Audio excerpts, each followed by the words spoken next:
बलराम, लेकिन नोएडा पुलिस की तरफ से क्या बताया जा रहा है इस पूरे मामले को लेकर, क्योंकि उनकी लापरवाही साफ तौर पर सामने दिखाई दे रही है। कल रात अगर उन्होंने कार्रवाई की होती तो शायद उस युवती की जिंदगी बचाई जा सकती थी। बिल्कुल सुमेरा, जिस तरीके से पूरी वारदात हुई है और जिस तरीके से परिजनों का आरोप है कि वो 2 बार पुलिस के पास गए हैं और पुलिस ने उनको वापस भेज दिया ये कहकर कि कहीं ना कहीं आप तलाश लीजिए, उसके दोस्तों से फोन कर लीजिए, किसी यार दोस्त के साथ गई होगी, वापस आ जाएगी।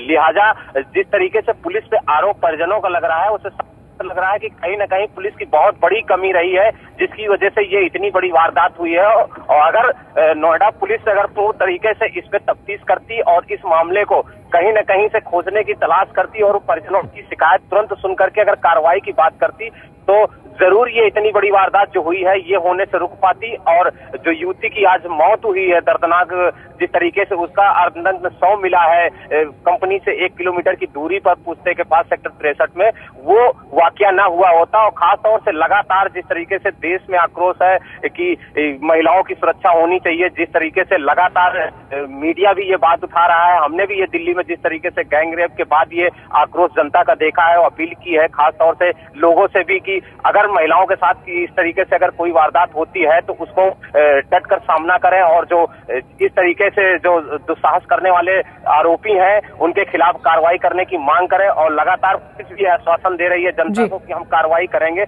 लेकिन कार्रवाई के नाम पे जिस तरीके से नोएडा पुलिस का चेहरा सामने आया है वो सबसे चौंकाने वाला चेहरा है कि पीड़ित के परिजन लगातार पुलिस से शिकायत कर रहे हैं और पुलिस बेखौफ होकर उनको बैरन लौटा दे रही है और कह रही है कि खुद जा करके ढूंढिए, कहीं न कहीं मिल जाएंगी। आप पुलिस के क्यों वक्त जाया कर रहे हैं और क्यों परेशान हो रहे हैं, खुद ब खुद वो किसी यार दोस्त के साथ गई होगी, वापस आ जाएगी। अगर ये कहने की बजाय वो कार्रवाई करते तो शायद ये इतनी बड़ी वारदात जो हुई है वो ना होती। हालांकि फिलहाल पुलिस ने अब मामला दर्ज कर लिया है 302, 376 और 201, यानी हत्या और बलात्कार और सबूत मिटाने का मामला दर्ज कर चुकी है। और पुलिस का कहना है कि अब हम जी बलराम, हमारे साथ पूर्व IPS किरण बेदी जुड़ गई हैं, सामाजिक कार्यकर्ता हैं। किरण बेदी जी, एक और घटना होती है NCR में, नोएडा में, जहां पर लड़की का शव बरामद किया गया। पुलिस ने अब बलात्कार, हत्या और सबूत नष्ट करने का केस दर्ज किया गया है, लेकिन कल रात परिवार ने जाकर शिकायत की थी और तब पुलिस ने कोई कार्रवाई नहीं की, ये कहकर उन्हें वापस भेज दिया कि वो वापस आ जाएगी, कहीं चली गई होगी।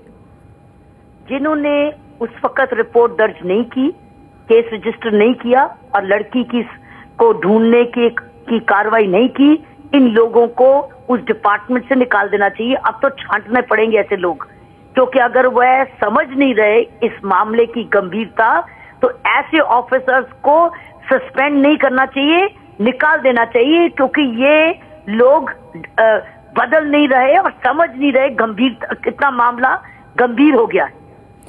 जी, लेकिन जिस तरह से दिल्ली का मामला हुआ उसके बाद भी अगर इसी तरह की एक बार घटना सामने आती है जिसमें पुलिस का लापरवाह रवैया भी सामने आता है तो बड़े सवाल भी हैं कि क्या हालात कभी नहीं बदलेंगे? किस तरह से बदल सकते हैं हालात?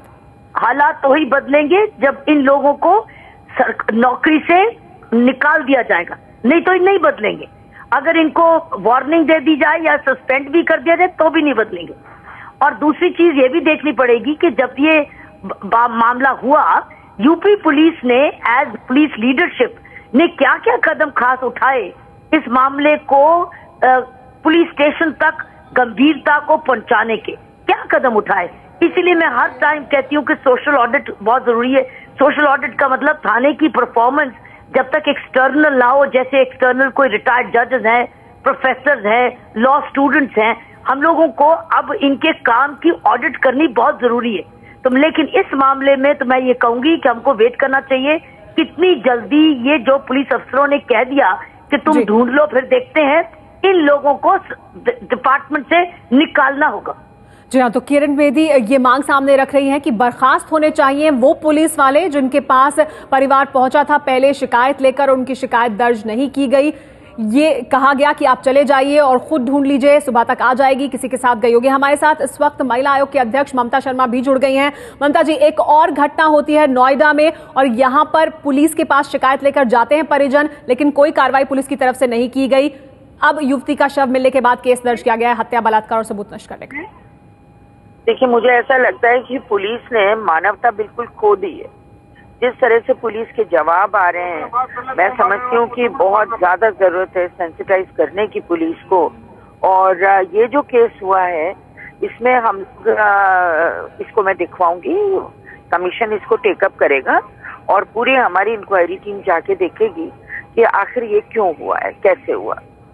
जी, तो आपकी तरफ से क्या परिवार से मुलाकात की जाएगी और क्या पुलिस के रवैये को लेकर भी क्या तफ्तीश की जाएगी इस मामले को लेकर? बिल्कुल, मंडे को, सोमवार को हमारी टीम चली जाएगी और परिवार से भी मुलाकात करेगी।